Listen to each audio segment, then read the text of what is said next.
പണ്ട് നമുക്കേ വീട്ടിൽ നിന്ന് എങ്ങോട്ടെങ്കിലും ഒന്ന് പോകണം എന്ന് വെച്ചിട്ടുണ്ടെങ്കിൽ ഒരുപാട് പേരുടെ പെർമിഷൻ എടുക്കേണ്ട ആവശ്യമുണ്ട്. വീട്ടിൽ നിന്ന് അമ്മയോട് ചോദിച്ച് സമ്മതം വാങ്ങിക്കണം, അത്തച്ചോട് ചോദിച്ച് സമ്മതം വാങ്ങിക്കണം. അതുപോലെ തന്നെ എന്താ പറയുക, അത്തച്ചിയുടെ ഉമ്മ ഉണ്ട്, അവിടെ ചോദിച്ച് പെർമിഷൻ, അതായത് എൻ്റെ ദാദിമാട് ചോദിച്ച് പെർമിഷൻ വാങ്ങിക്കണം. അങ്ങനെ നമുക്ക് ഒരുപാട് ആൾക്കാരോട് ചോദിച്ചിട്ട് അവരൊക്കെ ഓക്കെ പറഞ്ഞെങ്കിൽ മാത്രമേ പോകാൻ പറ്റത്തുള്ളായിരുന്നു. സത്യം ഞാൻ പറയട്ടെ, ഞാൻ എവിടെയെങ്കിലും പോകാൻ വേണ്ടിയിട്ട് എൻ്റെ ഫ്രണ്ട്സിൻ്റെ ഒക്കെ അപ്പൂപ്പനെയും അമ്മൂമ്മയൊക്കെ എത്ര പ്രാവശ്യം കൊന്നിട്ടുണ്ടെന്ന് അറിയോ ഗൈസ്. ഇതൊക്കെ കേൾക്കുമ്പോൾ നിങ്ങൾക്ക് തോന്നും നീ എന്തൊരു ദുഷ്ടത്തിയാടിയെന്ന്. സത്യം അതല്ല, അതാണ് നമ്മുടെ അവസ്ഥ.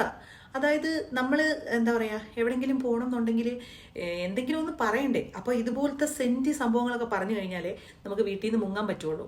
സോ ഞാൻ പറയും, ഇതുപോലെ നമ്മുടെ ഒരു ഫ്രണ്ടിൻ്റെ അമ്മൂമ്മ മരിച്ചിട്ടുണ്ട്, അപ്പോൾ ക്ലാസ്സിൽ നിന്ന് എല്ലാവരും പോകുന്നുണ്ട്, അതുകൊണ്ട് ഞാനും കൂടി പോയിക്കോട്ടെ പ്ലീസ് എന്ന് ചോദിക്കും. എന്നിട്ട് പോയിട്ട് കറങ്ങിയൊക്കെ നടന്ന ചരിത്രങ്ങളൊക്കെ ഉണ്ട്.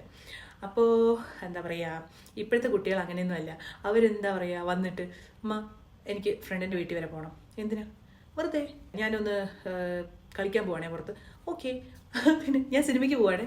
അപ്പം ഞാൻ ആലോചിക്കും, ഞാൻ എന്തിനായിരുന്നു വെറുതെ ഇങ്ങനെ കഷ്ടപ്പെട്ട് കള്ളം പറഞ്ഞ് എൻ്റെ സമയം കളഞ്ഞതല്ലേ. ഭയങ്കര മോശമായിപ്പോയി. ഇത്ര ദുഷ്ടത്തിയല്ലേ ഞാൻ. അതൊന്നും വേണ്ടായിരുന്നു. പിന്നെ ഇപ്പോഴത്തെ നമ്മളെ പോലെ അല്ല അന്നത്തെ അമ്മമാര്. എൻ്റെ അമ്മയൊക്കെ ഉണ്ടല്ലോ, എന്താ സാധനം എന്നറിയാമോ? ഒരു ഇതുണ്ട്, ചോറ് ഇളക്കുന്ന ഒരു തവിയുണ്ട് കേട്ടോ. ആ തവി എന്ന് വെച്ചാൽ തടിയുടെ, നിങ്ങൾക്ക് എല്ലാവർക്കും അറിയായിരിക്കും, പണ്ട് ചിരട്ട കൊണ്ട് തടിയുടെ പിടിയായിട്ട് ഒരു തവിയുണ്ട്, നമ്മൾ ചോറും കലത്തിലൊക്കെ ഇട്ട് ഇളക്കുന്നത്. ആ സാധനം ഇങ്ങനെ കൊടുത്ത് ഒരൊറ്റ അറിഞ്ഞിട്ടുണ്ടെങ്കിൽ കറക്റ്റ് നമ്മുടെ നടും പുറത്ത് തന്നെ വന്നു കൊള്ളും. അങ്ങനെയായിരുന്നു ഗൈസ്. ഇപ്പം നമ്മളൊക്കെ അങ്ങനെയല്ലല്ലോ, നമ്മൾ പാവങ്ങള്, നമ്മൾ വടി കൊണ്ടൊന്നും തല്ലത്തില്ല. കൂടിപ്പോയാൽ നമ്മളൊന്ന് ഒച്ചയിടും, അത്രല്ലേ ഉള്ളൂ. ഡാ പഠിക്കണം, ഡാ പോടാ, അല്ല ഡാന്ന് പോലും നമ്മൾ വിളിക്കത്തില്ല. മോനെ പഠിക്ക്, നിന്റെ നന്മയ്ക്ക് വേണ്ടിയാ പറയുന്നത്, അങ്ങനെയൊക്കെയല്ലേ നമ്മൾ പറയത്തുള്ളൂ. നമ്മളൊക്കെ എത്ര സിമ്പിളാണ്, നമ്മളെത്ര കൂളല്ലേ. അന്നത്തെ അമ്മമാരൊക്കെ സ്ട്രിക്റ്റ് ആയിട്ട് നിന്നതുകൊണ്ടാണ് നമ്മളിങ്ങനെയൊക്കെ വന്നത്, അല്ലെങ്കിൽ നമ്മൾ വെറും അലമ്പായി പോയേനെ, അതുറപ്പാ. അപ്പം ഞാനിത് പറയാൻ കാരണം എന്താണെന്ന് വെച്ച് കഴിഞ്ഞാൽ പ്രത്യേകിച്ചൊന്നുമില്ല, എനിക്ക് പറയണം തോന്നി, അത്രേ ഉള്ളൂ.